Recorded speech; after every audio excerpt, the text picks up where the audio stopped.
위안부 피해 할머니 8명이 청와대를 찾았습니다. 문재인 대통령과 김정숙 여사는 현관에서 할머니들을 맞았습니다. 이어진 오찬 자리에서 문 대통령은 2015년 한일 위안부 합의에 대해 사과했습니다.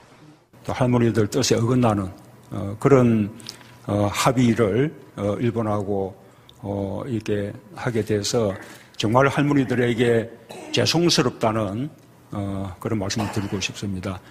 대통령으로서 사과 말씀을 드립니다. 할머니들은 잘못된 합의를 밝혀줘 고맙다면서 앞으로 일본의 공식적인 사과를 받아달란 부탁도 덧붙였습니다. 공식적인 사죄하고 법적인 배상하라는 26년이나 해나왔습니다. 이것만이 우리는 또 외치고 싸울 겁니다. 앞서 문 대통령은 오늘 오전 또 다른 피해자 김복동 할머니가 입원 중인 병원도 찾았습니다. 한국에서는 이러고는 도저히 받을 수가 없다. 이 돈을 가지고 법적으로 사죄와 배상하라. 정부는 할머니들의 요청을 토대로 조만간 한일 위안부 합의에 대한 대응 방향을 결정할 계획입니다. 국세청 조사 차량이 경주의 다스 본사 주차장에 대기하고 있습니다. 조사 인원 43명이 대거 나온 바람에 버스를 대절했습니다. 첫 특별 세무조사에 직원들의 초조한 모습이 그대로 묻어납니다. 조사에 나선 국세청 조사 4부는 국세청의 중수부로 불립니다. 상속세, 법인세뿐만 아니라 자금 흐름 전부를 조사하고 따라서 특별법인 조세범 처벌법으로 다뤄질 수 있습니다. 해외 법인과 국내 공장들, 수많은 하청업체 사이 오고 간 돈의 흐름들이 그 대상입니다. 이중장부나 매출 및 재고 조작 등이 드러날 수도 있습니다.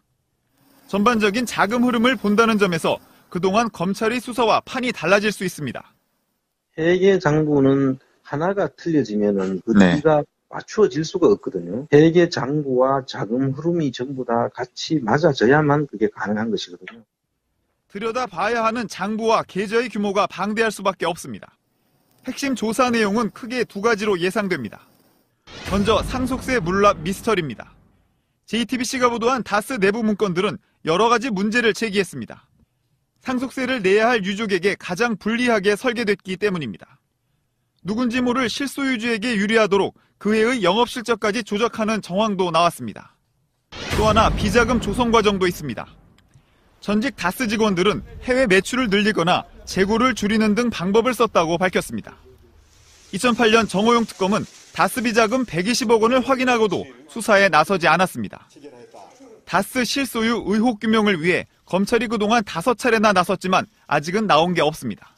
강제 조사권을 발동한 국세청의 움직임이 앞으로도 주목되는 이유입니다. 최경환 의원은 지난해 특수활동비 수수 의혹이 처음 불거지자 돈을 받지 않았다고 주장했습니다. 언론 인터뷰에선 만약 사실이라면 동대구역 앞에서 극단적인 행동을 하겠다는 발언까지 했습니다. 하지만 법원은 영장실질심사를 통해 범죄 혐의가 소명된다고 판단했습니다. 또 증거인멸에 우려가 있다며 구속영장을 발부했습니다. 최 의원은 지난 2015년 국정원으로부터 특수활동비 1억 원을 수수한 혐의를 받고 있습니다. 국정원 특활비 예산을 늘려주는 대가였다는 게 검찰 판단입니다. 당시 경제부총리 겸 기획재정부 장관이던 최 의원은 돈을 받기 직전 국정원 예산을 472억 원 증액해준 것으로 파악됐습니다. 같은 당 이후현 의원도 13억여 원의 불법 정치자금과 뇌물을 받은 혐의로 최 의원과 같이 서울구치소에 수감됐습니다. 두 의원은 구속 첫날인 오늘 검찰로부터 소환 통보를 받았지만 나란히 조사에 응하지 않았습니다. 트위터가 진짜 언론입니다. 신비님 나오시는 날이네요. 신비님 안 나오셨습니다. 자, 오늘 나오신 분들 소개해드리겠습니다. 명정님? 네, 안녕하세요. 신비로운 남자 이명정입니다. 그리고 신비로운 여자 마차님. 안녕하세요, 마차입니다. 자, 출발하겠습니다. 졸라 신비하죠. 신비나왔습니다. 아쉬워. 여기서까지 왕따 당하고 있습니다, 지금. 재밌네. 신비님 나오셨습니다. 반갑습니다. 네, 뭐 이런 장난도 치고요. 팟캐스트니까 가능하지. 지상파에서 이랬다가 욕 바가지를 먹지. 최근 JTBC에서도 그러던데. 라디오니까 가능한 거고요. 자, 어쨌건 간에 오늘 나간 방송에 지방자치단체에 관련한 구청장들. 자치분권. 이분들, 실제로 그분들은 진짜 민주당의 스타급 구청장이라는 게 말하는 솜씨며 생김새며 어마어마했어요. 신비님이 그런 분들하고 같이 일했던 거잖아요. 그렇죠. 확실히 좀 스마트한 느낌이 좀 있더라고요. 예전에 왜 우리 동네에 그 당시에 한나라당 구청장이 한 명 있었는데 일단 연세가 70이 넘으셨고 이름도 무슨 대기업 회장하고 똑같았는데 얼마나 권위적인지 그 양반이 구청장을 그만두고 나가면서 구의 문화원에다가 공적비를 세워주고 가서 지스스로 셀프로. 미친놈이구나. 요즘 세상에도 공적비를 세워요? 정말 어처구니가 없어서. 근데 그 지방자치단체 공무원들은 지자체장이 바뀌잖아요. 4년에 한 번씩. 근데 자유한국당이나 새누리당 부류의 지자체장들하고 민주당이나 야당의 지자체장들하고 완전히 철학이 달라요. 그러니까 그거를 피부로 느껴요, 지자체들. 왜 그러냐면 보통 과거에 여당이었던 새누리당과 자유한국당 소속의 지자체장들 보면요. 비리에 굉장히 연루된 게 많아요. 제가 근무했던 강북 같은 데만 해도 한두 가지가 아닙니다, 지금. 예를 들면 요즘 최근 문제되고 있는 전 구청장의 건물에 엘리베이터를 건축법 위반으로 설치하는 의혹이나 또는 뭐 소나무를 대거 교체하는 은행나무에서 교체하면서 뭐 잘 지인들의 산에서 소나무를 1,500씩 가져오거나 또는 그 북한산 콘도 그런 개발을 통해서 수천억 비리가 연루되거나 뭐 이런 것들이 비일비재로 굉장히 힘들어요. 자존감이 있죠. 예를 들면 그 꿀꿀이죽 사건 같은 경우도 사실은 강북구청장 새누리당 구청장일 때 발생된 거거든요. 근데 그 꿀꿀이죽을 줬던 그 어린이집 원장이 당시 구청장 선거운동을 같이 했고 그 부류들이죠. 그러니까 이게 지저분해집니다. 그런데 어제 나온 그런 깔끔한 구청장들은 이런 건 없어. 단지 직원들이 불편한 건 뭐냐면 존나 일을 시켜. 그렇지. 그러니까 꼬장꼬장해서. 어제 성북구청장 한번 보세요. 왜 뒷담화 까는 것 같은데 엄청 꼬장꼬장해가지고요. 우리 그런 AS 해줍니다. 네, 뒷담화 직원들이 일을 엄청 많이 해요. 근데 국민 입장에서는 좋은 거잖아. 맞아요. 직원들이 힘들어요. 그런데 이 사람들의 철학이 사람 중심이잖아요. 그리고 일을 하고 나면 보람을 느껴. 근데 부패에 노출된 기관장들이 오잖아요. 일을 해도 보람을 못 느껴요. 일을 해도 그 이미지가 한 번에 나가버리거든. 그렇잖아요. 열심히 지방 공무원들이 일을 하는데 구청장이 비리 한번 딱 노출되잖아요. 그럼 그 구청 1,300, 1,500명의 공무원들이 다 기가 팍 죽어버려요. 그걸 재수없어 하고. 그러니까 그런데 저런 구청장들이 저렇게 일을 반듯하게 하고 어찌겠으면 힘들어서 그만두겠다는 거예요. 그 같은 서울구청장인데 신현희 씨도 있어요, 강남에. 신현희 씨가 완전 느낌이 다르잖아. 신현희 씨가 저 잘랐죠. 네. 남들이 들으면 강남구청이라는 줄 알겠네. 아니에요. 강북의 행정관리국장이었어요. 네. 그러니까 어쨌건 이번 지방선거 때 서울에 있는 구청장들을 단 한 명도 빠짐없이 민주당으로 교체하는 그 느낌이면 정말 좀 기분이 확 살잖아요. 지금도 세 곳인가 아니고 다 민주당이. 그 세 곳을 먹어야 된다고. 그런가요? 자, 홍준표하고 이명박이 만나서 한 대화가 충격이죠. 어떤 느낌이냐면은 죄송해요. 저부터 욕할게요.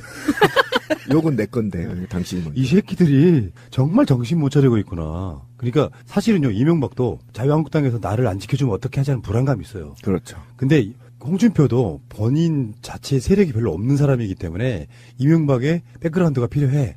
더군다나 BBK 생각하면은 이명박을 자기가 대통령 만들었다고 말한 새끼가 홍준표야. 그렇지. 그 가짜 편지 흔들면서 지켰다고 이렇게 말하니까 공공한 처지에 있는 두 사람이 만나서 뒷담화를 하는데 그것도 언론에 대놓고 정말 모욕감 느껴지던데요.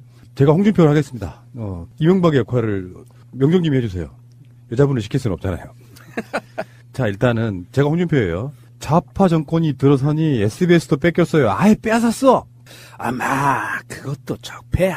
적폐가 아니고 강도라고요. 운동권 정권이기 때문에 정권 담당 능력이 없을 것으로 봅니다, 저는. 야당이 강하게 가려면 정부의 긍정적 측면도 이야기해야지. 긍정적인 측면이 하나는 있죠. 쇼는 기가 막히게 합니다. 그것도 능력이야. 야, 목소리가 너무 좋다, 솔직히. 이명박은.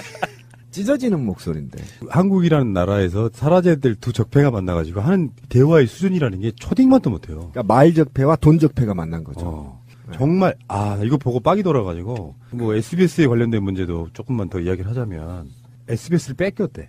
자기가 소유하고 있었던 실토잖아요. 그러니까 SBS가 빡이 돌아서 한 꼭지로 유수 내보내고 마지막에 앵커가 클로징 멘트로 한 번 더 합니다. SBS는 자유한국당의 소유였던 적이 없다. 근데 그것도 반성을 좀 한 부분이 있어야 돼. 그러면 KBS, MBC가 장악됐을 때 그나마 SBS 뉴스가 나왔던 건 사실이에요. 근데 왜 예전에 대선 국면에서 세월호 인양할 때 SBS가 정말 똥볼 찬 적이 있었잖아요. 해수부 직원의 그 익명성 빗들어가지고 인터뷰하면서 문재인 후보한테 잘 보이려고 하는 짓이다 뭐 이런 식의 보도가 나간 적이 있었다고. 그때 그리고 나서 김성준이 계속 그만둔 거예요. 그 뉴스를 내렸어. 유튜브 같은 데서. 그때 홍준표가 대선 과정에서 그런 이야기 하잖아요. SBS에 압력 넣어가지고 벌써 언론 통제하고 있다 이런 식으로 이야기 하거든요. 어쨌건 이 사람들 마인드가 이렇다니까요. SBS는 뺏겼다니. 아니 그 이야기 때문에 SBS가 20분 가까이 홍준표를 깠는데 작년에 SBS 8시 뉴스는 없애버리겠다. 혹은 모래시계 드라마로 내가 키워준 방송사다. 이렇게 말했던 걸 정말 저질이에요. 그러니까 홍준표가 양아치도 못한다는 게 뭐냐면 과거 정부에서 SBS가 자유한국당을 좀 빨아줬다고 하면 그다음에 그 이후에 이제 다른 자유한국당 내 정치인이 말하는 거 보면 어차피 수뇌부는 다 장악했다. 이게 지금 팩트인 거 아닙니까? 그럼 이 정도 빨아줬으면 적어도 양아치 세계에는 을이라는 게 있거든. 그거를 지금은 양심선을 하면 어떡해. 자기들이 장악했다 그러고 자기가 키웠다 그러고 그다음에 또 다른 자유한국당 내 정치인들은 수뇌부는 다 내가 장악했다. 이런 용어들이 지금 나오고 있는 거잖아요. 그러니까 자기들이 정부에서 SBS를 장악했다는 걸 이미 실토해버리는 그렇죠. 거잖아요. 그리고 이거를 사실은 실현을 했어, 이명박이. 그거 적폐지 이렇게 얘기하니까 깜짝 놀라서 강도죠 이렇게 바꾼 거라고. 사실은 실수한 거라고. 그러니까 스스로도 적폐라는 걸 알고 있는 거잖아. 그렇게 봐야 되는 거라고. 적폐가 아니고 강도라고 말한 사람은 홍준표. 그러니까 적폐라는 거를 이명박이 얘기를 한 거란 말이야. 잘못 말한 거예요. 그 자세히 보세요. 키워드. 그러니까. 예. 그러니까 수준 떨어지는 두 사람이 모여가지고 저작거리에서도 하지 않을 말 정도가 일반인들이야. 술자리에서 하는 말이야. 할 수 있는 말을 기자들 버젓이 다 막 보고 있는데 이런 이야기를 막 아무 관점도 없이 하는 거예요. 이 자유당이 지금 기본적인 현재 상태의 언론에 대한 언론관이 나오는데요. 2일날 박성중 자유한국당 홍보본부장이 최고위원회 자리에서 이런 얘기를 합니다. 저희가 여당 시절에는 위에 두뇌는 저희들이 어느 정도 지배를 했지만 SBS 말하는 거예요. 그러니까 다 언론들의 지상파 언론들의 그 고위 간부들은 자기들이 지배를 했었는데 이제는 그것마저도 뺏겼다. 이런 논지의 발언을 해요. 그리고 홍준표가 SBS 뺏긴 걸 얘기를 합니다. 그러니까 이 사람들은 지금 초지일관 언론에 대해서 어떤 생각을 갖고 있냐 하면 문재인 정부가 언론을 장악했다라는 프레임으로 생각을 하고 행동을 하는 거예요. 아니, 그러니까 자기들이 정치를 할 때 언론을 당연히 부산물로 장악하는 것이 정치라라고 머릿속에 아직도 그렇죠. 박혀 있다라는 것이고 예. 이것을 정상화로 문재인 정부 하에서 정상화로 돌렸는데 이 정상화마저도 지금 문재인 정부가 강도짓을 해서 뺏어갔다 이렇게 얘기를 하는 겁니다. 그러니까 이게 언론관이 거의 초등 수준도 안 되는 빵점에 지나는 거죠. 언론을 뺏고 빼앗기는 재화로 지금 보고 있는 거잖아요. 이건 굉장히 안 좋은 버릇이고 이거에 대해서 사실은 이게 바로 자기들이 언론 블랙리스트 만들고 언론을 장악했다는 것 자체를 시인한 거가 되죠. 최민희 의원 예를 들어볼게요. 이분이 방통위원회 부위원장이었잖아요. 예. 그래서 이제 정권이 바뀌고 그러면 방통위원장 1순위 후보였어요. 근데 자유한국당이 아니라 민주당 쪽에서 주도해서 방통위원장 성립 요건, 될 수 있는 임명 요건을 바꿨어요. 그게 뭐냐면은 3년 동안 정당 소속이었던 적이 없어야 돼요. 그래서 최민희 의원이 방통위원장이 못 된 겁니다. 그렇죠.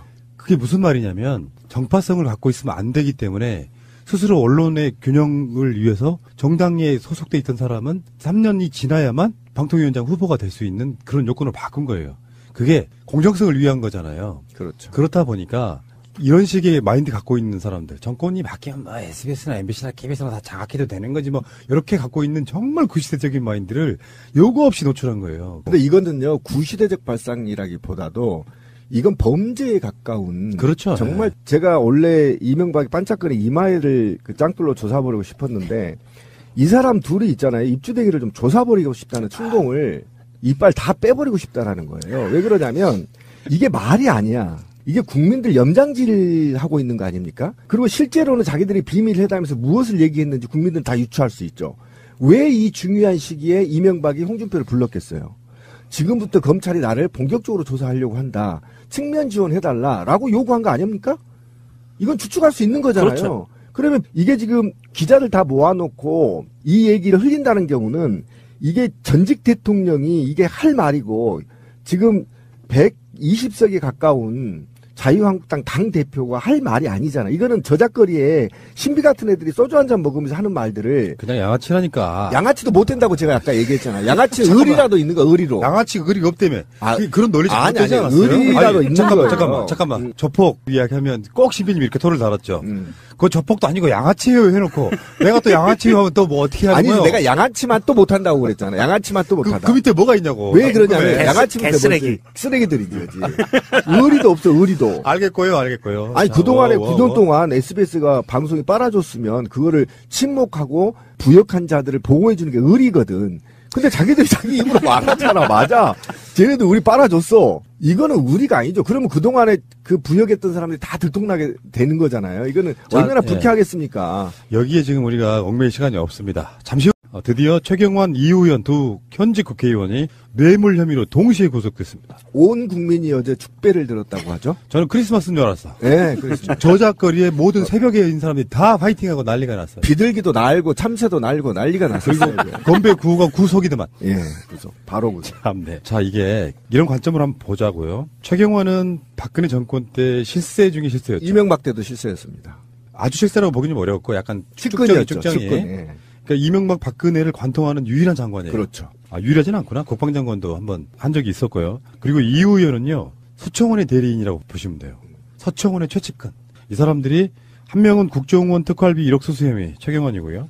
이우 의원은 공천 헌금 등 10억 수수 혐의. 근데 이제 국회 회기가 끝나면서 구속영장을 청구했는데 법원이 발부를 해준 거예요. 우리가 두 적폐 판사라고 말한 사람들이 또 여기서는 또 이렇게 발부를 해주시네요. 구속영장 발부되기 직전에 사건이 하나 있었죠. 블랙리스트. 블랙리스트 존재가 나오기 시작했죠. 아, 뜨거. 아마 그러지 않았을까 싶어요. 강부영 영장 전담 판사하고 오민석 영장 전담 부장판사하고 이 사람들이 이 두 사람에 대한 구속영장을 발부를 했습니다. 그런데요. 왜 구속을 할 수밖에 없냐면 정확하게 팩트가 밝혀져 버렸기 때문이에요. 이우 의원은 자기가 받았다고 시인해버렸어요. 시인했기 때문에 구속할 수밖에 없는 것이고요. 최경환은 지금 물증이 정확하게 있기 때문에 빠져나갈 길이 없는 거예요. 그러니까 아무리 봐주려고 해도 아무리 적폐 판사고 적폐 구속 적부심 판사라 하더라도 증거가 명확한데 어떻게 이거를 석방을 합니까? 그래서 구속시켰다고 보면 되는 거고 최경환이 그냥 특활비 1억 수수만 문제가 있는 게 아니에요. 최경환이 청와대 상납까지 관여되어 있어요. 지금 특활비. 상납 느려라 낮춰라라는 걸 최경환이 건의했다는 거 아닙니까? 이게 지금 팩트로 밝혀진 거고 제가 더 화가 나는 건 이 의원입니다. 이 의원이 우리가 한간의 얘기를 한번 해볼까요? 한간의 새누리당이 당시 집권 여당일 때 소문이 어떻게 돌았냐면요. 공천 10억이라는 게 기본이었습니다. 이거는 한간의 얘기예요. 동네 양아치들이 떠들고 다니는 술자리에서 저도 들었습니다. 제 지역에서. 그리고 이것을 나눠 먹는다 이런 겁니다. 그러면 지금 자유한국당이든 누구든 공천을 할 때는 10억이라는 이 기본 룰, 이 바닥에 한간의 룰이 확인된 거잖아요. 그죠? 저는 이 확인돼서 이 10억이란 돈을 지금 검찰이 꼬리 자르는 식으로 해서 이 의원만 10억 받아서 먹는 걸로 지금 사기치고 있는데 제가 볼 때 이 10억은 상납됐을 가능성이 굉장히 높습니다. 그럼 이 10억이 어떻게 자금 출처를 밝혀야 된다는 거죠. 자금이 10억이 이 의원한테 온 거는 밝혀졌어요. 본인도 시인했고요, 일부. 그러면 이 돈이 누구한테 로비가 됐느냐, 당내 유력 인사한테. 그리고 이 돈이 누구한테 흘려가 10억이 적은 돈이 아닙니다. 이게 굉장히 큰 죄거든요. 공천과 관련해서 10억이 어떻게 상납됐는지 상납 고리를 밝히는 것이 검찰의 끝입니다. 이 의원이 국회의원이라고 하나 넣는다고 해서 이 꼬리를 자르면 수십 년 동안 내려온 그 당의 모 당의 공천 헌금의 적폐를 청산할 수 없다는 거예요. 저는 이게 너무 충격이었습니다, 사실은. 왜냐하면 동네 저작거리에서 다 이 얘기가 돌고 있었거든요. 지자체장 7억. 다 얘기할까요? 구의원들, 시의원들 3억. 이 동네 룰이에요, 룰. 그러니까 이게 지금 밝혀진 거거든요. 굉장히 큰 사건이에요, 이 의원 사건이. 그래서 정치 이 내의 공천과 관련한 잡음, 그리고 적폐를 청산한 유일한 길이어서 서청원이까지 갔을 가능성이 있다라고 한다면 검찰은 반드시 이 돈의 끝까지 추적해야 된다. 저는 그렇게 보고요. 그 이우연 부분은요. 지금 보도들을 보면 서청원이 압력 행사한 게 나와요. 그렇죠. 뇌물 청탁을 위해서 대기업 회장을 만나서 압력 행사하고 거기에 서청원이 여당의 대표고 친박의 좌장이잖아요. 이 사람이 대기업 같은 데 가서 압력 행사하고 다니면서 이거를 행동대장처럼 확인해서 받아 챙겼던 사람이 이 의원이에요. 그렇죠. 그러니까 이게 골 때리는 게 뭐 금감원 통해서도 건물 매입을 협조하라고 압력 행사하고요. 시사저널이 보도한 거 녹취록을 보면은 정말 골 때려요. 그리고 국정원 통해서는 빨리 처리해라고 압력도 행사하고요. 이 의원이 서청원을 위해서 뭔가 활동한 정황들이 막 다 드러나고 있거든요. 결국에는 이제 이 의원 수사를 하면 또 서청원에 대한 수사가 계속 되겠죠. 이거는요, 악질 범죄입니다. 정말 당을 사장화시키고, 그다음에 정치를 혐오스럽게 만드는 행위거든요. 그래서 이게 지금 저는 게이트로 발전해야 된다. 이우영 게이트로. 왜냐하면 이 돈이 10억이 적은 돈이 아니에요, 실제로. 공천하는데 이들이 10억을 받으면 이게 이 의원 처먹는 게 아니에요. 지역위원장이.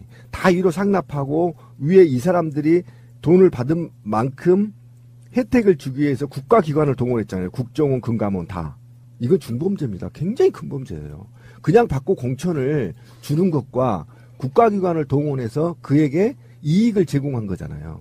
그렇죠. 네. 이것만으로도 게이트고요. 관련자가 수십 명이 나올 거예요. 그래서 저는 철저하게 수사해야 된다고 주장하는 것이고 이걸 또 꼬리 잘리기로 해서 국회의원 하나 넣으면 됐지라는 아니란 생각에 검찰에 접근한다면 저는 검찰 또 몰매 맞은다. 박근혜가 탄핵당한 이 범죄 중에 하나도 그거잖아요. 국가 권력을 이용해서 대기업으로부터 돈을 챙기고 그 대기업을 밀어준. 그렇죠. 국가 권력을 사유화시킨 거죠. 그렇죠. 이게 지금 탄핵당한 사회 중에 하나이기 때문에 사실 이 국회의원이라는 것은 하나하나가 헌법기관입니다. 이런 사람들이 이렇게 이 헌법기관의 지위를 이용해서 사리사욕을 챙기고 매관매직을 했다는 것은 정말 이것은 끝까지 추적해서 이 뿌리를 다 캐내야 된다고 봅니다. 이게 우리나라에 있는 대표적인 적폐 중에 하나입니다. 정권을 잡으면 국회의원이 되면 내가 투자한 것보다 몇 배 뽑아먹어야지 하는 마인드가 아직도 있던 거지. 그래서 왜 그게 그 부패 구조가 자기는 지방의원 한번 되려고 위에 상납하고 또 그 사람은 또 공천을 주고 그걸 받고 또 자기가 또 공천받기 위해서 또 위에 상납하는 그 구조가 계속 연결돼 있으면서 4년 동안 뽑혀가지고 내가 뇌물 준 만큼 뽑아먹지 않은 바보가 돼버리는 그런 구조가 아직도 남아있다는 게 경악할 만한 얘기죠. 그러니까 이게 특정 정당이 남아있어요. 그러니까 공천을 모 당처럼 제가 특정 말을 않겠습니다. 여당 같은 경우는 오픈 프라이머를 해버린단 말이에요. 그러니까 공천에 대해서 잡음이 있을 수가 없어요. 앞으로. 그래서 국민들이 계속 더불어민주당의 투표권을 얻기 위해서 권리당원을 가입했던 거 아닙니까? 이게 국민들의 힘이 얼마나 무섭냐면 100만 모이고 200만이 모이면 공천권을 하향식으로 할 수가 없단 말이에요. 상향식으로 할 수밖에 없기 때문에 50대 50으로 권리당원과 국민대 50대 50으로 뽑아버리기 때문에 공천권을 줄 수가 없고 또 현장에서 시의원들이 지금부터 자기 이름 날리려고 자기가 어떻게 할 것인지를 노력하는 거잖아요. 근데 지금 모 당은 특정 정당은 국민이 몰라도 위에서 내려서 지금 공천을 받으려고 돈을 상납한 거 아닙니까? 근데 이 상납 과정에 가장 큰 문제가 뭐냐면 저는 부패가 자본주의 사회에서 완전히 근절될 거라고 보지는 않습니다. 그러나 사회의 공정한 룰을 깨치는 비리는 척결해야 돼요. 반드시 짱돌로 모조리 다 조사해버려야 돼요. 왜 그러냐 한번 들어봅시다. 지금 이우영 같은 경우 이런 돈을 받았단 말이에요. 그러면 국정원과 금감원을 통해서 이 기업에 특혜를 준 거 아닙니까? 그럼 이 기업과 자율경쟁인 자본주의 사회에서 경쟁하는 기업은 죽게 돼요. 이 자본주의 위배되는 사건입니다. 이게 굉장히 큰 사건이에요. 자본주의를 무시하고 관료주의와 어떻게 보면 제왕적 대통령제 하에서 이루어질 수밖에 없었던 그런 적폐들을 행하고 있다라는 겁니다. 그러면 지금 자유한국당도 이번 기회에 사실은 100% 오픈 프라이머를 하고 전략공천을 최소화시킴으로 인해서 이런 상납고리를 없애주는 것, 그럼으로 인해서 사회에 공정한 룰을 만드는 것이어서 이 사건을 그냥 넘기면 안 된다. 저는 그냥 넘기지 못하도록 계속 저는 이거 물고 뜯어야 된다. 자, 그런데 최경환과 이 의원이 구속 첫날 검찰 소환 조사를 거부했습니다. 검찰이 이제 서울구치소에 가다 놨겠죠. 슬기로운 감방 생활이 시작됐어요. 근데 지금 검찰 조사받으러 갑시다 하니까 나 안 나가. 그런 거지. 어떤 전략인지는 모르겠는데 정말 멍청한 짓이에요. 그렇다고 이 사람들을 지금 자유한국당이 보호해주려고 하느냐, 이것도 아니잖아. 사실 나 최경환 몰라 이 분위기예요. 그렇죠. 이 의원도 몰라 이 분위기야. 그렇죠. 엮이기 싫으니까. 거기서 한마디 거드는 놈은 자기가 대상이 될 수도 있어. 지금 부패 구조에 있는 놈들은. 근데 지금 조사합시다 했는데 거부했어요. 조사를 거부하기 시작하면 자기들한테 유리해질 건 단 한 건도 없거든? 그래서 그렇죠. 있는 그대로 부는 게 제일 나아. 맞아요. 박근혜를 보면 알듯이 그 어차피 구속됐으면 판사도 구속영장을 발부해줬으면 이거는 유죄가 확실하다고 보는 거거든요. 근데 수감이 된 상태에서 조사를 거부를 한다는 건 그냥 수감 상태로 계속 있겠다는 거죠. 조사만 안 받겠다는 그러니까. 박근혜가 지금 재판 거부하는 거랑 똑같은 구조예요. 안 가겠다고 완강히 버티는 거예요. 근데 그게 버티는 이유가 뭐겠어요? 이유는 뻔하지. 자기는 억울하다 이런 거잖아요. 억울하지 않으면 조사를 자체를 거부할 이유가 없는 거예요. 그러니까 이들은 어쨌든 이것이 정치적 탄압이라는 그렇지. 이미지를 얻기 위해서 계속 검찰에 거부하면서 하는 거죠. 그런데 어쨌든 이런 거부가 만약 저희같이 자범들이 그렇게 거부하면 형량이 올라가요. 당연히 올라가지. 이 의원 같은 경우는 본인이 시인했다니까요. 시인했는데 뭘 거부하냐고. 그러니까 이것마저도 내가 국회의원이라는 이유만으로 이제 버티는 거죠. 버텨서 이건 정치적 탄압이다라는 키워드를 빼내기 위해서 저는 술책을 쓴다고 생각하고요. 더더욱이 이 의원 같은 경우는 공범자가 있기 때문에 굉장히 지금 이상한 메커니즘에 꼬여 있어요. 왜냐하면 이 의원이 나가서 예를 들면 너 누구하고 돈 어떻게 다 썼냐, 너 혼자 독박 쓸래? 라고 얘기할 거 아닙니까? 그럼 독박 쓰면 이건 최소 10년이에요. 최소 10년이에요. 그럼 독박 쓸래? 뭐 이런 게 아직 마음의 준비가 안 돼 있다. 한 며칠 콩밥 먹고 나면 정신 바짝 차려요, 두 놈 다. 이게 지금 특히 이 의원이 착각을 하고 있는 게 최경환도 마찬가지예요. 둘이 착각을 하고 있는 게 혹시라도 자기 편에서 누가 나서서 좀 이거 이슈화 시켜서 이걸 정치 공세로 한번 밀어붙여볼까 하는 그런 희망사항을 갖고 있는데 착각입니다. 정신 똑바로 차리세요. 지금 홍준표는요, 막말로 얘기하면 손 안 대고 코 푸른 거고요. 그렇지. 차도 살인지계를 벌인 거예요. 그렇지. 그러니까 자기는 가만히 있고 자기의 정적들을 다 숙청하는 거거든. 정신 똑바로 차리고 빨리 협조해서 홍준표까지 불어야 돼요. 그래야 자기들이 살 수 있습니다. 근데 질문이요. 이 두 사람이 경북 경산하고 용인시 갑이거든요. 그러면 이렇게 구속이 된 상태에서 보궐에 들어갈 수 있나요? 아니, 안 돼요. 확정이 아니라 2심까지 확정 판결이 나야 의원직이 떨어져요. 그러니까 최소한 2년은 간다. 이게 1심 나오려면 또 공판해야 되고 또 2심 또 아이고 깝깝하네. 보통은 이제 통상적으로 구속영장이 발부되면 한 1년 안에 3심까지 빨리 끝내게 지침은 내려와 있는데 이게 쉽게 잘 안 지켜지죠. 그리고 세비는 계속 지급이 됩니다. 확정 판결 그러니까. 받기 전까지는. 나는 그래서 법을 바꿔야 된다고 생각해. 동의합니다. 그 유죄가 확정되면 기소된 날로부터 다시 토해내야 돼. 그렇죠. 나쁜 새끼들 진짜. 아니면 국가가 지급을 중단하고 한꺼번에 줄 수도 있잖아요. 확정 판결에. 아니, 만약 무죄로 나오면. 그러니까. 생각해보면 홍준표부터가 뇌물 처받아가지고 척당불기? 이런 게 증거가 나왔는데 나 지금도 길거리 활보하고 있잖아요. 범죄자. 아유 씨. 잠시 후에 다시 오겠습니다. 자, 국민의당으로 가보겠습니다. 국민의당이 좀 상황이 좀 재밌게 됐어요. 우리가 볼 때가 재밌는 네, 거예요. 지금은 저는 불안해 죽겠어요. 그러니까 어디까지 왔냐? 어제 국민의당하고 바른정당 두의 실무팀장이에요. 사실 알고 보면 이현주하고 정운찬 만나가지고 어떻게 합당할 것인가 실무 작업을 하고 있는 거야. 지금 국민의당에서는 결론도 안 났는데 그래가지고 밀어붙이는 게 완전히 막가파식이에요. 불법이다, 이달이다, 뭐 전당대회 거쳐야 된다. 이건 다 패스하고 새롭게 신당을 만든다는 거예요. 그래서 국민의당하고 바른정당을 둔 상태에서 합당 절차를 거치고 신당을 만들면 거기에 이의제기하지 않으면 다 새로운 통합, 지들 말로 하는 표현입니다. 통합 신당으로 흡수되는 거다 이렇게 이야기를 하더라고요. 그러면 이현주가 하는 말이 가관이야. 나가봐야 뭐 원너 개섭단체나 만들겠어요. 웬만하면 따라올 거라고 그렇게 비아냥거리더라고. 아니 그렇게 이제 말로 전쟁하는 거니까 하는 게 어쨌든 양당이 지금 제3지대 신당론으로 굳어지고 있죠. 예, 양쪽 서로 흡수나 이런 것이 아닌 조금이라도 한 사람이 더 가져오기 위해서 어쨌든 제3지대 통합론으로 지금 가고 있어요. 제3지대 통합론으로 가면 어쨌든 합당에 대한 의결 방식이 의원 수만큼 이제 할당을 해야 되고 지역위원회도 할당해야 되고 어쨌든 이런 문제에 대해서 좀 합당에 가장 합리적인 방식이죠. 제3지대 합당이. 여기에 이제 이 호남 국회의원들 박지원과 어쨌든 정동영을 중심으로 신당 창당을 지금 개혁신당 창당을 지금 박차를 가하고 있죠. 이런 상태에서 있는데 저는 이게 안철수가 정계에서 떠나는 수순 그리고 안철수라는 이 정치의 신기류가 사라지는 계기가 될 합당의 가능성이 굉장히 높다. 그래서 어차피 사라질 정치인들이 사라지는 수순이어서 저는 솔직히 관심도 별로 없어요. 관심도 없는데 요즘 하도 언론들이 이제 떠들어서 이러는데 제가 볼 때는 통합해도 이들은 새로운 정치 철학이나 새로운 미래를 국민들한테 내놓지 못하고 있기 때문에 오로지 내놓은 것이 적폐 세력과 뜻을 같이 하는 것들, 종북 메카시즘을 확대하는 교두보 정당 정도로밖에 이해가 되지 않아서 지금 이 바른정당에서 사실 남북관계 문제에서 또 한 소리 나왔지 않습니까? 그러니까 이런 식으로 해가지고는 제가 볼 때는 미래를 준비하는 정당으로 만들기는 매우 어렵다. 그리고 안철수의 철학도 마찬가지고. 그래서 국민들 관심에서 조금씩 멀어져가는 통합이고 관심이다. 그런 측면에서 별 우리 정치계에 큰 반향은 일으키지 못한다. 망해가는 것을 막기 위해 궁여지책으로 하는 짓이기 때문에 그러니까.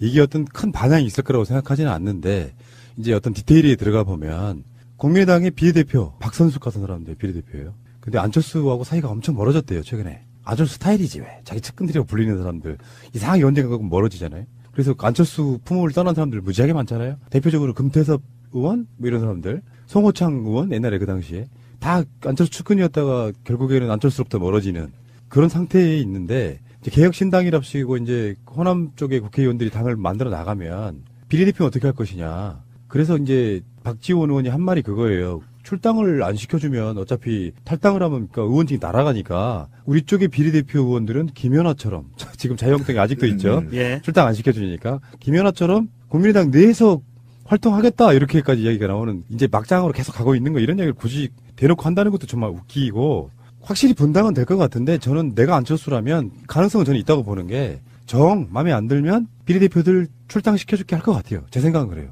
왜 그러냐면은 안철수의 목적은 국회의원 숫자를 늘려가는 게 아니에요. 아예 벗어나는 거거든요.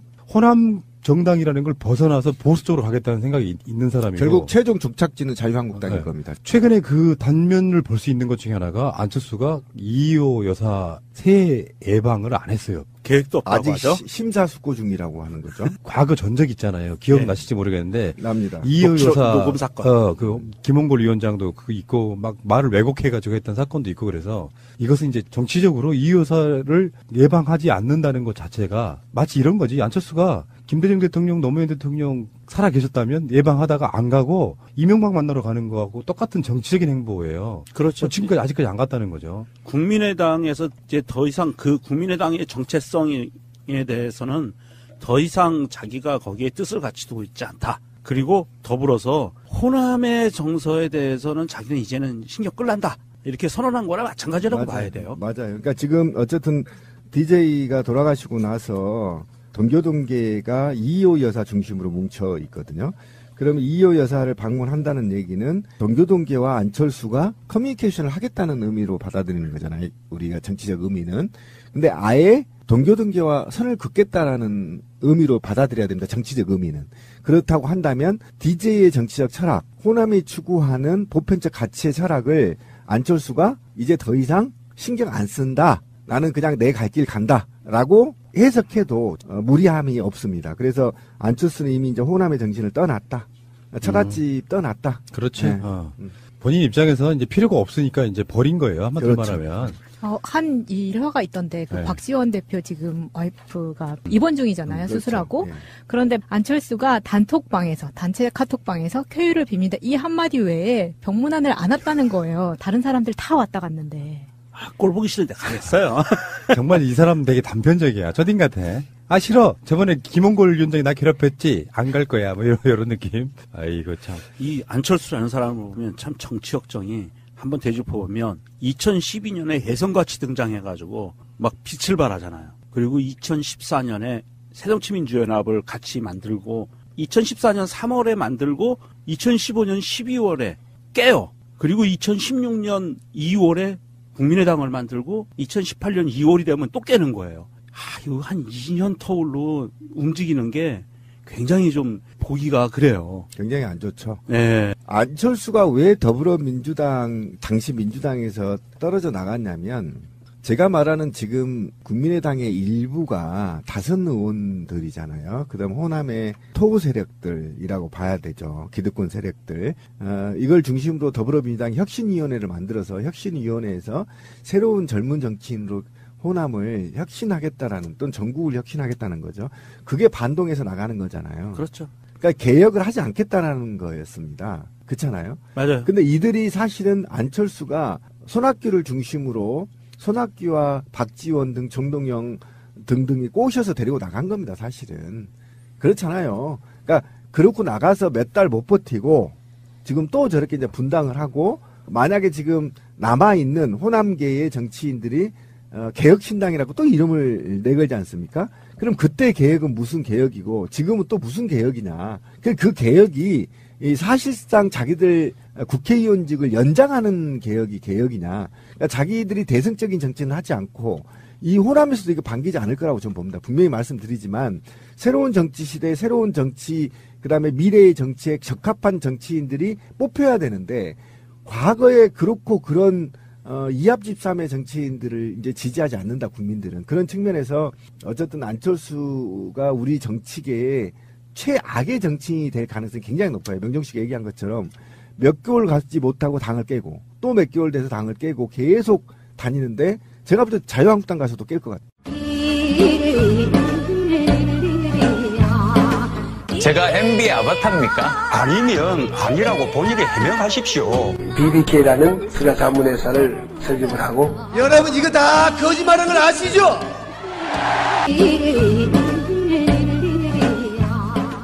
정말 내로남불의 화신 같은 자들이 있습니다.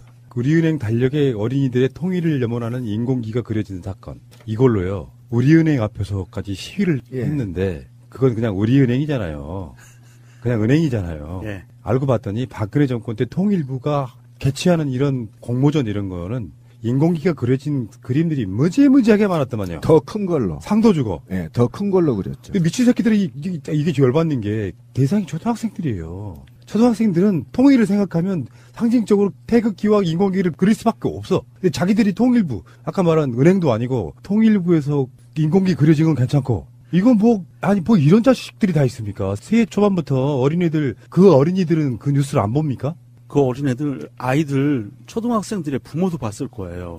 그래서 자유한국당이 이 초등학생과 부모들한테 사과를 공식적으로 해야 된다는 요구가 지금 빗발치고 있고요. 그러면 더불어민주당의 한정희 의원이 공개한 그림들 있죠. 네. 2012년 통일부가 후원한 전국 청소년 통일 염원 문화예술대회 입상작이나 2013년, 2015년 통일부가 주최한 포스터 경진대회 입상작들입니다. 그게 모두 태극기와 인공기를 함께 그려서 손을 잡자 등의 메시지. 그렇죠. 그러니까 이게 12년 작품을 보면 인공기가 태극기보다 더 크게 그려져 있어요. 그러니까 이런 측면도 있고 더더욱이 지금 12년도 통일부 장관상을 받은 초등학생 그림을 보더라도 우리 대한민국 영토가 그려져 있고 좌우로 태극기와 인공기를 나란히 배치했거든요. 그러면 지금 문재인 정부 하에서 상이 이루어지는 그림을 보면 공이 인공기를 뒤로 오히려 숨겨서 작게 만들었단 말이에요. 그러니까 그렇다고 치면 박근혜 정부 하에보다 비율로 보더라도 10분의 1도 안 되는 크기의 사실은 인공기와 태극기를 그렸단 말이죠. 그런데도 불구하고 지금 주옥순이 지금 자유한국당 디지털 소통위원장인데 이 그림을 이 초등학생들의 꿈과 염원이 담겨있는 이 그림을 불태우면서 집회를 했어요. 이게 지금 굉장히 심각한 문제입니다. 아니 이 사람들이 정말 나쁜 사람들인 게 이명박 정부 시절에 통일부가 후원한 대회에서도 이게 장관상을 받았어요. 인공기 그림이. 예. 그런데 이제 인공기 우리가 인공기 인민공화국기거든요. 정확한 말로는 인민공화국기인데 인공기가 그려져 있는 것을 얘네들은 그냥 싫은 거예요.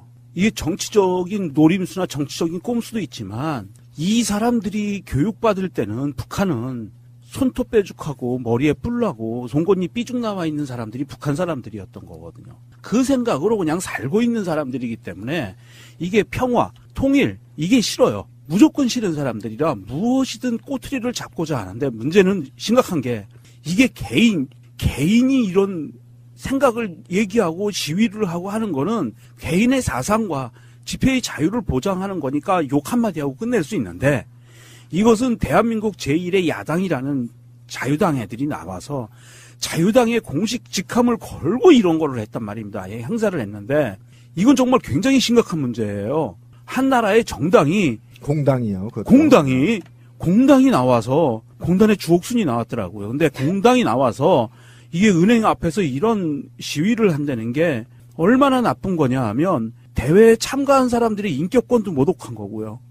이 사람들이 뭐가 됩니까? 빨갱이가 되는 거잖아요. 이 사람들의 말에 의하면. 아니, 통일 염원 문화예술 대회라고 해놓고 이 사람들이 확실히 원하는 거는 반공이나 멸공 이런 거를 원했던 거예요. 그렇죠. 사실 인공기로 표현하지 않고 성난돼지라던가 자기들이 생각하는 북한의 이미지 그런 걸로 얘기를 했으면은 좋아했겠죠. 근데 그거는 이전 정권에서는 되고 이번 정권에서는 안 된다고 이야기하는 게 너무 웃기다는 거죠. 북한에 대한 거부감은 당연한 것이고 이건 정치적 목적으로 쓰는 거잖아요. 자기네 정부 때도 수도 없이 해왔던 짓이고 아무런 문제가 없었는데 똑같은 상황을 놓고 자유한국당의 디지털 위원장? 소통위원장. 그런 사람들이 나와가지고 시위에 참여한다는 것 자체가 그러면 그 현장에 가가지고 보도 보니까 막 난리도 아니더만 성조기 들고 나오고 막 야 박근혜 정부 때도 했다고 임마 그런 증거를 보여주면 무슨 말을 할지가 난 되게 궁금한 거예요. 아니, 그런 사람들이 있어요. 그런데 아까 명종 씨가 얘기한 것처럼 그러니까 이거를 자유한국당 애들이 이거를 몰라서 안 했을 리가 없어요. 몰라서 이런 게 아니라 그다음에 그들이 갖고 있는 북한에 대한 경계심이나 공포 때문에 그러는 게 아니라 지금 문재인 정부의 허점을 파고 들어가는 방식을 찾아보는 겁니다. 지금 이렇게 던져보고 저렇게 던져보는 거예요. 그러니까 지금 UAE와 관련해서도 허점을 찾아보는 거고 적폐청산에서 어디에 허점이 찾아 있는 것을 보는 것이고 그다음에 지금 문재인 정부가 하는 정책에 대해서 실수를 할 수 있게끔 계속 보고 있는 겁니다. 보고 있는데 지금 문재인 정부가 사실상 북한과 이 사건이 북한과 화해적 무드로 가려고 하는 시기에 이걸 터뜨렸단 말이에요. 그러니까 누군가는 당 내에서 지금 계략을 하고 있는 겁니다. 이거 아무리 찾아봐도 문재인 정부에 지금 허점이 없으니 이거라도 자꾸 늘어지자 이렇게 기획적으로 당에서 기획해서 당 현직 국회의원들이 당 대표가 발언을 했고 이후에 디지털 소통위원장 공식 명함입니다. 당 내에 월급을 받고 활동하는 사람이에요. 그러면 이 당직을 갖고 있는 디지털 소통위원장이 은행 앞에서 퍼포먼스를 통해서 이 국민 어린 학생이 염원과 꿈을 그리는 꿈을 태워버렸다는 겁니다. 그러면 아까 권 PD가 얘기한 것처럼 이 어린이의 꿈을 정치적으로 악용한 거게 되는 거잖아요. 그러면 적어도 공복을 받는 공당에 공식 직함을 갖고 있는 대표부터 모두 저는 온 국민 사과를 발표하지 않으면 짱돌을 맞을 수밖에 없다. 왜냐하면 이거는 아까 마차님이 얘기한 것처럼 이 정부만 되는 게 아니거든요. 지금 수년 동안 우리의 꿈, 염원 이거 헌법에 나와 있는 사항 아닙니까? 헌법에 나와 있는 사항들 어린이들에게 매년 꿈을 키우기 위해서 빨리 통일해서 대륙으로 나가기 위해서 이 행사를 한단 말이죠. 그런데 이거를 무슨 소득도 없는 종북 메카시로 더 씌워서 현 정부를 흠집내려는 그리고 지금 모처럼 자기들이 망친 남북관계를 화해를 통해서 한반도의 긴장감을 완화시키려고 하는 현 정부에 찬물을 끼얹기 위한 종합적 기획에서 이루어진 거여서 저는 이것도 사실은 당사자 어린이 당사자 부모가 나서줬으면 좀 고맙겠다. 저 고소해야 된다고 봐. 네, 고소해야 돼. 왜냐면 이거 있을 수 없는 그래도 일이에요. 우리은행은 정부는 아니잖아요. 그렇죠. 박근혜 정권 때 이명박 정권 때 똑같이 했던 일을 이제 와서 우리은행장 물러나라고 하고 그린들 태우고 하는 짓은요 일종의 명예훼손의 가짜뉴스에 가까운 거예요. 이런 양아치 새끼들 죄송합니다. 양아치만 또 못하다고 네, 그랬지? 그렇게 해야 됩니다. 양아치만 또 못한 옥순이. 문재인 정부의 뭔가를 흔들기 위한 도구로 막 난사하다 보면 마치 UAE 사건처럼 되는 거예요. 니들은 문재인 정부는 그런 면에서 통일부가 만약에 인공기를 그린다거나 하는 거 되게 조심할 거예요. 겉들이 안 잡히려고. 근데 지들은 지들 마음대로 해. 그래서 필요할 때는 북한도 막 이용해 먹고 별짓 다 해. 하다못해 개성공단 같은 거 막 지가 어떤 경우에도 폐쇄 같은 거 안 한다고 말했던 정부가 무단으로 폐쇄해버려. 일방적으로. 그래 놓고 나서 지금에 와서도 마찬가지예요. 만약에 주옥순이나 홍준표나 장제훈이 앞에다 놓고 그러면 박근혜 이명박 때 통일부도 그렇게 했는데 어떻게 말을 해 하면 말 한마디 못할 무언가 굉장히 잘못한 거잖아요. 그러면 사과를 하는 게 맞지 일단은. 사과해야죠. 그것도 안 되면 고소, 고발 난 무조건 들어가야 된다고 보는 거야. 이게 정말 타이밍이 절묘한 게 9년간 이 남북 관계가 단절되고 남북 직통 연락 라인 자체가 통화 라인 자체가 끊기고 개성공단 철수했던 이런 아주 난리를 치면서 남북 관계가 전쟁으로 치달았다가 이 사람들이 시위하는 날 남북 간에 연락 라인이 개설됐어요. 다시 재개설됐어요. 그렇죠. 그런 타이밍에 이 사람들이 이렇게 종북, 빨갱이 논란 막 이런 것을 들고 나오는 것은 저는 굉장히 이거는 깊게 기획돼서 물타기로 이거는 다시 남북이 화해와 평화 모드로 가는 것을 지금 계속 거기서 어깃장을 놓는 거예요. 그렇죠. 이거는 정말 반민족적이고 반인륜적이고요. 국가의 이익보다는 어떻게 하면 사리사욕을 채울까 하는 것으로 똘똘 뭉쳐진 자유당의 이 민낯을 제대로 보여주는 사건이라고 봅니다. 우리가 그러니까 오늘 나간 방송에서도 그런 비슷한 이야기를 했는데 만약에 김정은이 방한을 하게 되면 어떤 난리가 날지가 예상이 되잖아요. 모두와 평화를 만드는 게 목적이 아니야. 이들은 6.25를 일으키는 원흉이니까 그 3세인 김정은도 오면 절대 안 되는 상황이야. 뭐 이런 관점으로 난리 뽁대기를 치고 그래야만 그들이 존재하는 가치가 있는 거라서 남북한 관계가 좋아지면 안 되는 제가 표현하자면 그런 거예요. 우리 민족의 영원한 왼수들이에요. 맞습니다. 왼수. 그러니까 내가 오죽하면 그런 이야기를 했겠어요. 이명박이 국립묘지에 같이 참배하러 가는 인원들을 보니까 저 사람들만 쓸어버려도 적폐청산 반은 되겠다. 마찬가지로 우리은행 옆에 모이는 사람들이 다 그 사람들이잖아요. 그러면서 지금 카톡에 돌고 있는 이야기가 있는데요. 우리은행 30억 원 대북 송금 정황 드러나 이렇게 되어 있는 카톡이 지금 엄청나게 돌고 있는 거예요. 그래서 오늘 우리은행이 만든 사람을 가짜 찾아서 사람을. 고소를 했거든요.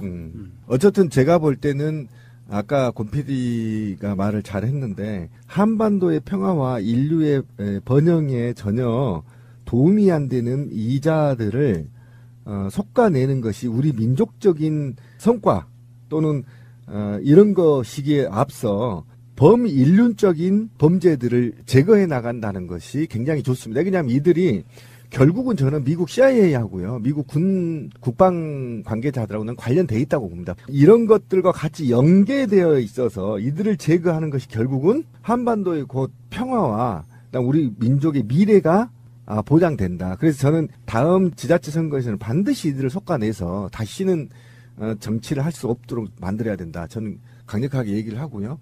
근데 어쨌든 우리 옥순이 누나가 이 관절 수술하고 나서 바로 집회에 나왔더라고. 관절이 안 좋았거든. 뭐 좀 급했구나. 예. 관절이 수술을 잘했는지 어쨌든 앞으로 그러지 맙시다. 36년 동안 일제히 부역했던 자들이 대한민국의 지배층으로 살아가기 위해서 끌어왔던 그 빨갱이 종북 논리, 이걸 지금도 하고 있는데 그 대상이 이제는 초등학생까지 미치고 있다는, 일본과는 친해도 되고 북한과는 같은 민족이지만 어떤 이야기도 하면 안 되는 상황, 이렇게 만들어가고 있는 그들이 국민적으로는 어떤 공감력도 만들지 못할 거라고 생각합니다. 그냥 미친 것처럼 보여요. 또라이처럼 보입니다. 제가 용돈 이야기를 준비를 하는데 이 얘기가 자꾸 슬퍼질 것 같아서 제가 이걸 되게 하기가 싫더라고, 이 주제가. 감동 모드도 괜찮아요. 감동을 좀 주세요. 네, 비슷한 이야기를 제가 추석 때 특집으로 했던 공감톡의 트라우마 편에 나오긴 하는데, 제가 그 용돈은 어렸을 때는, 그러니까 저의 인생은 딱 IMF 전후로 나뉘는 것 같아요. 그 IMF 전까지는 땅바닥에 발을 안 디뎠다는. 네. 그쵸. 예. 그때는 그러니까. 거의 뭐, 하리수 씨가 인생 바뀌듯이 바뀌셨어요. 네. 마찬가지로. 굳이 용돈을 안 받아도 그냥 불편한 게 없었던 거? 네. 아니, 뭐 그게 대단한 게 아니라 그때는 쓸 일도 별로 없었고. 박근혜급이네요. 박근혜는 딱히 돈이 필요가 없잖아요. 없죠. 그러니까 최순실이 다 해주니까. 그 급이네. 근데 그러다 보니까 어떻게 되냐면 학교에 돈을 내야 될 때 항상 나는 돈이 없는 거예요. 그래서 항상 애들한테 돈을 빌려서 내는 거예요. 최순실이랑 똑같네요. 국민들 세금 걷어서 뭐 하듯이. 자기는 돈 많은데 항상 돈 필요하면 남의 돈 가지고 쓰는 거야. 기업한테 달라 그러고. 아무튼 그래가지고 그 IMF 후에는 제가 이제 갑자기 제 생각에는 제가 인생의 나머지 50%를 알았으면, 이 50%가 없었으면은 나는 진짜 세상 사람들 사는 걸 몰랐겠다라는 생각을 굉장히 많이 했었거든요. 그게 왜 그랬냐면 정몽준 아들이 한때 막 막말이나 이런 걸로 욕을 굉장히 얻어먹은 적이 있었어요. 네, 맞아요. 근데 저는 미개하다 뭐 이런 표현 그런 있었죠. 이야기를 하고 걔는 이제 정말 고생을 안 해봤을 거 아니에요. 그런 언행을 한 거를 저는 이해가 가는 거예요. 걔가 왜 그렇게 얘기를 했을지를 전혀 몰랐을 테니까. 근데 제가 나중에 IMF를 겪고 나서 어렵게 회사에 취직을 했잖아요. 근데 그 회사가 강남 한복판에 있었지만 백으로 들어온 애들이 많았었단 말이에요. 그러면 그 회사에서 느끼는 어떤 미묘한 이게 레벨이 있는 거예요. 뭐 누구네 딸이래더라, 누구네 어쩌래.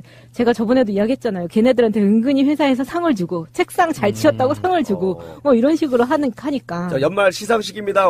베스트 책상 클린상 누구 집안 아들 축하드립니다. 뭐 별로 이상한 거 뭐. 똑같이 돈이 많아도 어떤 집안 내력을 또 이렇게 레벨을 따지더라고요. 그래서 성골 진골 따지듯이 맞아.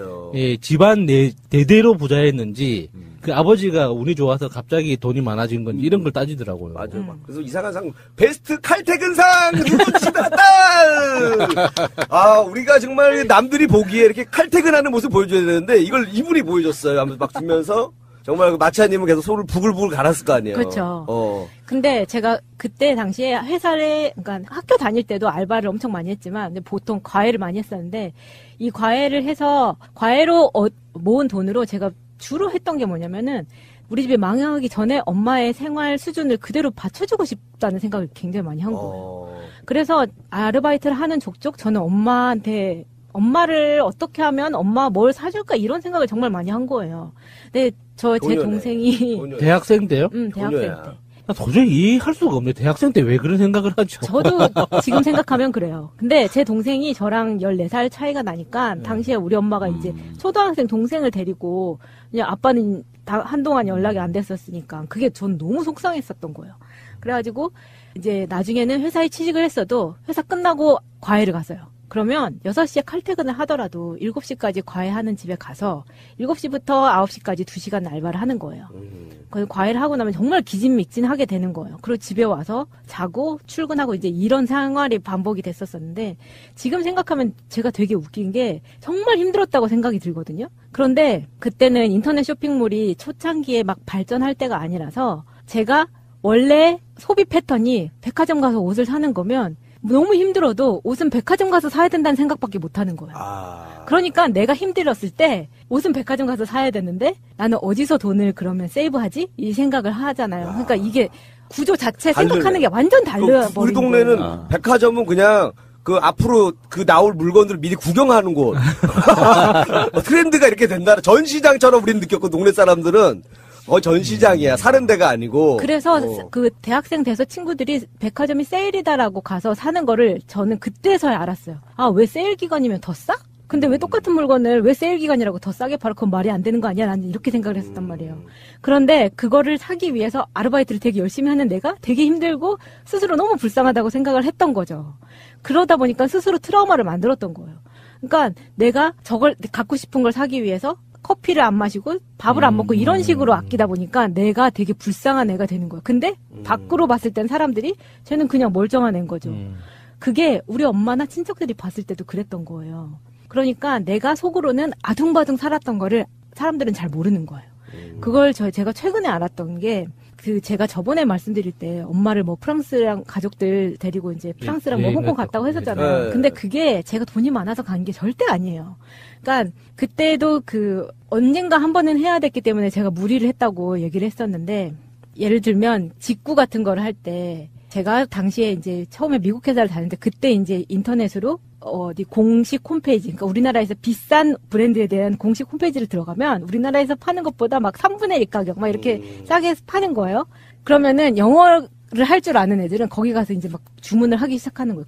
저는 일단 이번 주에 랄프 로렌 우리 부서에서 랄프 로렌 이거 사고 싶은 사람 다 나한테 신청해가지고 쫙 해가지고 사서 미국 본사에 있는 친한 애한테 이거 받아서 너 우리 한국으로 보내 이렇게 해가지고 받은 거예요. 배대지. 네. 처음에 그렇게 했는데 지금 이게 완전 산업처럼 완전 활성화돼요. 그걸 사업으로 했어도 훨씬 더 나았을 건데. 지금 생각하니까 되게 그런 거예요. 근데 제가 프랑스에서 결혼식을 할 때도 한국에서 준비를 하나도 안 해갔기 때문에 그때 어떻게 했냐면 중간에 프랑스 가기 전에 홍콩 출장이 잡혀 있었어요. 그러면 요즘에 되게 잘 돼 있는 게 결혼 준비하시는 분들 참고하셔도 되는데 중국이 웨딩드레스를 정말 잘 만듭니다. 그래요? 네, 퀄리티도 되게 좋아요. 그 사이트를 보면은 이제 사이트를 잘 고르셔야 되는데 그 사이트에서 제가 그래서 드레스를 2벌을 샀어요. 근데 한국으로 배송이 안 될 때였거든요. 아, 사서 하셨어요? 보통은 빌려서도 많이 하시는. 우리나라에서 빌리는 것보다 사는 게 더 쌌어요. 중국에서 사는 게. 퀄리티도 그렇고. 그렇다고 2벌을 샀어요? 그래서 2벌을 샀어요. 앞으로 또 한 번 더 할 수 있으니까 만약을 대비해서 쌀 때 하나 더 사놔야겠다. 긴 거 하나, 짧은 거 하나 이렇게 산 거예요. 근데 이게 그러니까 우리나라 비교해서 정말 3분의 1 가격, 4분의 1 가격 이 정도인데 일단 퀄리티가 좋았기 때문에 이걸 사서 이제 이번에는 홍콩 본사로 붙이는 거예요. 친언니한테 이거 좀 받아줘. 그래가지고 제가 홍콩 갔을 때 그걸 딱 들고 들어오는 거예요.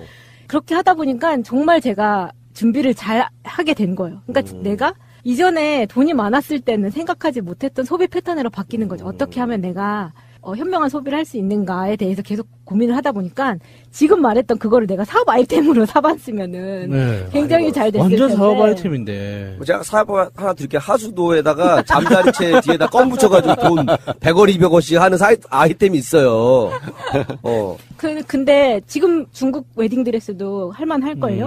왜냐면 드레스 사이트 자체도 굉장히 고급스럽게 만들고 이 피팅 자체도 굉장히 잘 돼 있어요. 저도 받아보고 되게 놀랐었거든요. 일단 후기도 그렇지만. 그 중국에서 그 친구는 들어요. 제가 작년에 이제 중국 일하러 갔을 때, 거기서 이제 중국에서 우리 작가 중에 한 명이 따라가는데 여자분인데, 그 중국에서 이렇게 옷을 막 사시더라고요. 옷을 막 사요. 중국 옷을 막 사요. 근데 괜찮아요. 하고 우리 그거 끝나고 나서 뭘 하냐면, 그걸 하는 거야. 한국 사람들한테 중국에서 옷 사가지고 파는 걸 하고 있어요. 잘 되고 있다고 하더라고요. 근데 그 친구 언어가 되거든요. 뭔가 웨딩드레스라고 했지만 이건 단위가 더 세니까 괜찮은 것 같은데요.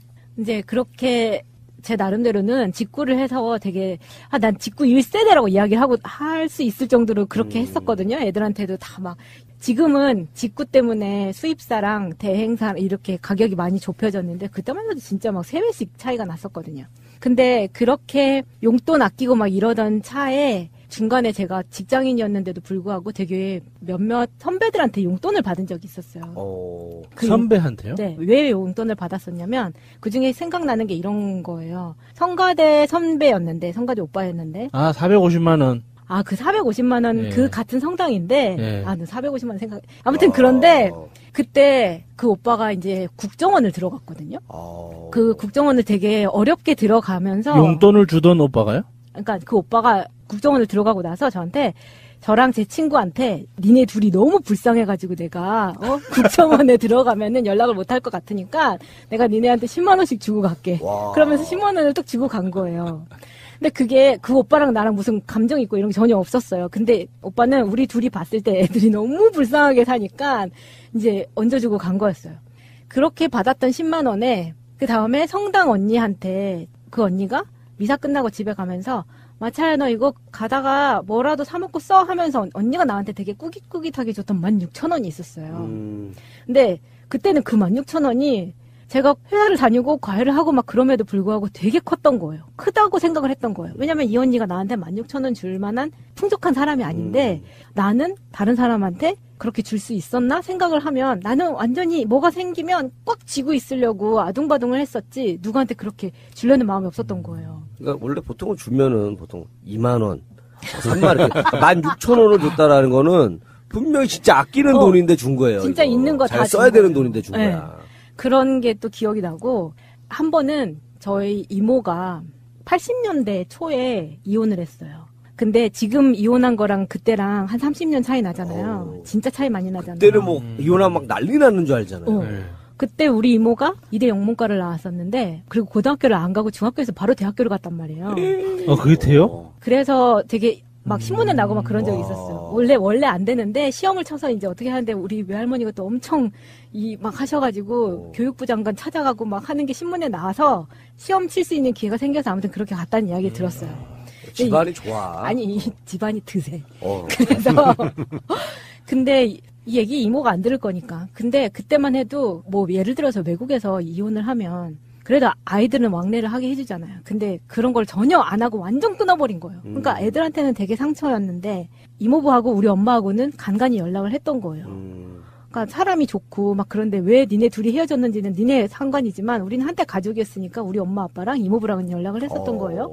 그러다가 정말 한 20년이 지나서 이혼하고 20년이 지나서 처음으로 이모부가 내가 마차 회사 근처 가서 마차를 한번 보고 싶다고 그랬다는 거예요. 그러니까 자기 딸은 못 보고 비슷한 또래의 나를 보고 싶다고 했던 거야.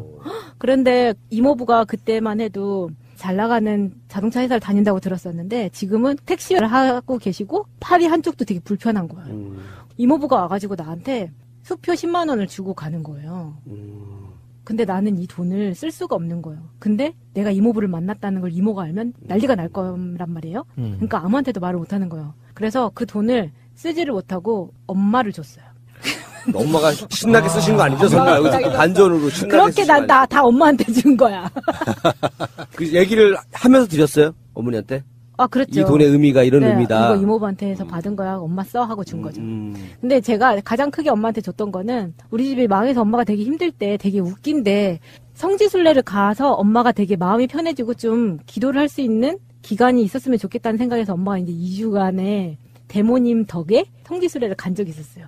그때 제가 정말 그 엄마가 가서 편하게 쓰라고 미친 듯이 과외를 뛴 거예요. 2탕, 3탕씩 뛰어가지고 코피를 막 줄줄 흘리면서 150만 원을 만들어가지고 엄마한테 줬어요.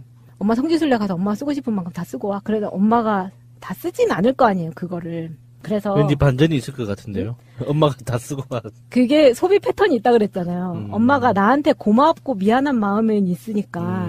그러니까 나한테 샤넬, 디올 이런 화장품을 사온 거예요. 근데 저는 그게 나한테 다 소용 필요 없는데 엄마가 그냥 썼으면 좋겠는데 엄마 그런 거를 사가지고 오셨더라고요. 나는 그런 거 안 발라도 그냥 이쁜데 그러니까. 화장품 안 발라도 되는데 이런 걸 왜 실제로 사오냐. 그런 건 있어요. 옛날에는 인터넷 쇼핑몰이 없었잖아요. 그리고 지금처럼 화장품이 로드샵이 없었단 말이에요. 그래서 화장품 가격이나 그 옷값이 지금보다 되게 비싸는데 요즘은 많이 예, 저렴해지고 합리적인 가격이 된 거예요. 그렇죠. 뭔가 마차님 같은 좀 딸을 많이 낳아야겠다는 생각이 들어. 보니까 엄마한테 다 갖다 주는 것 같아. 뭐든지 다 해주고.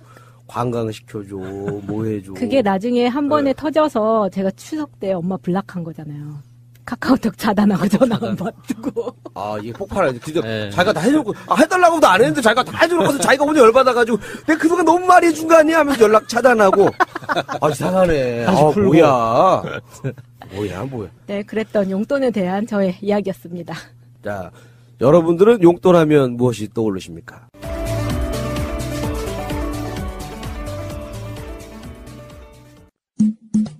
결혼기념일이라고 남편이 꽃을 사왔더라고. 아, 행복하겠다 언니. 차라리 돈으로 주지. 먹을 수도 없고 나중에 버리기도 힘들고 말이야.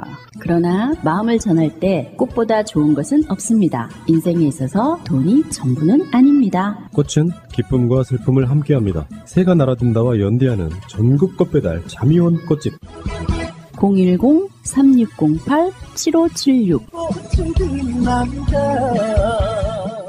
여보 고마워.